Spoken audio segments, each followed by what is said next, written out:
विलुप्त की कगार पर पहुंच गए गिद्धों की संख्या में हुआ इजाफा। लखीमपुर खीरी बफर जोन सहित दुधवा टाइगर रिजर्व एरिया में विलुप्त की कगार पर पहुंच गए गिद्धों की संख्या में इजाफा देखने को मिल रहा है। प्रकृति के सफाई कर्मी के साथ खाद्य श्रृंखला में अहम भूमिका निभाने वाले गिद्धों को जिले के तराई इलाके में आसानी से देखा जा सकता है। विगत वर्षों में विलुप्त की कगार पर खड़े गिद्धों की संख्या में बढ़ोतरी की खबर से पक्षी प्रेमियों में खुशी की लहर दौड़ उठी है।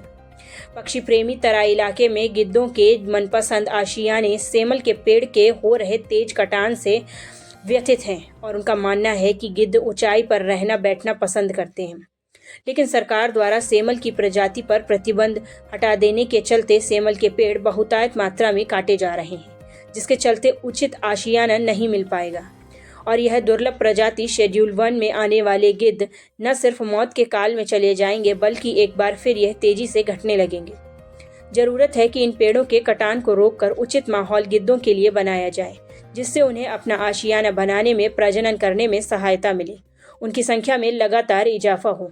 मामले में डॉक्टर रंगाराजू जी की माने तो सिद्ध ऊंचे पेड़ों पर रहना पसंद करते हैं। हालांकि दुधवा और बफर जोन में ऊंचे पेड़ बहुतायत मात्रा में मौजूद हैं, जिससे उनको अपना आशियाना बनाने में मदद मिलती है।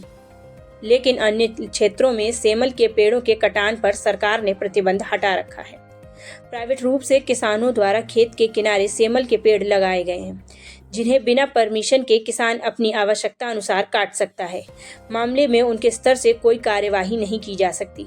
गिद्धों की संख्या बढ़ना और सामान्यतः नजर आ जाना जिले के पक्षी प्रेमियों के लिए बहुत अच्छी खबर है।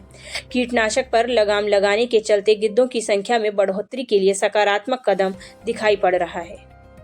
डेफिनेटली आप देखिए, पहले ये वल्चर का पॉपुलेशन डिक्लाइन तो हो चुका है। बहुत सारा स्पीसीज है इंडिया में आप लोगों को जानकारी का मैं बताना चाहता हूँ। 9 स्पीसीज ऑफ वल्चर्स में 9 स्पीसीज ऑफ वल्चर हमारा इंडिया में है, पूरा इंडिया में। उसमें 6 स्पीसीज हमारा दुधवा में मिल जाता है।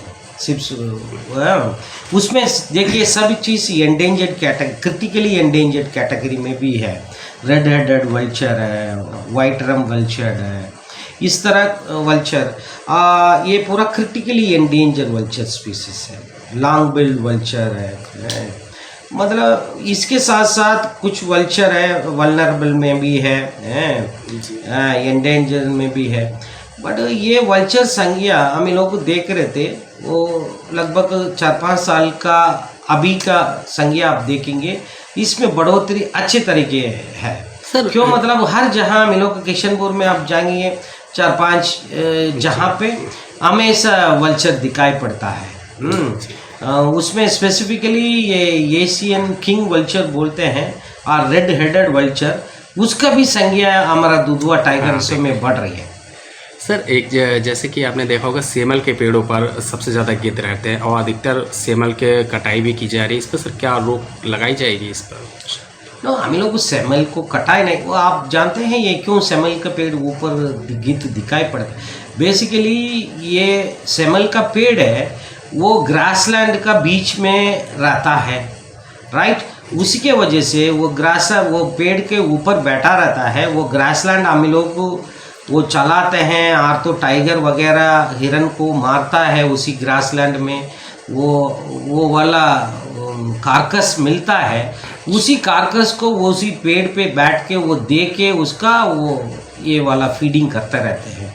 ऐसा वो ग्रासलैंड में कहाँ सेमल पेड़ है, उसका ऊंचा पेड़ में बैठा रहता है।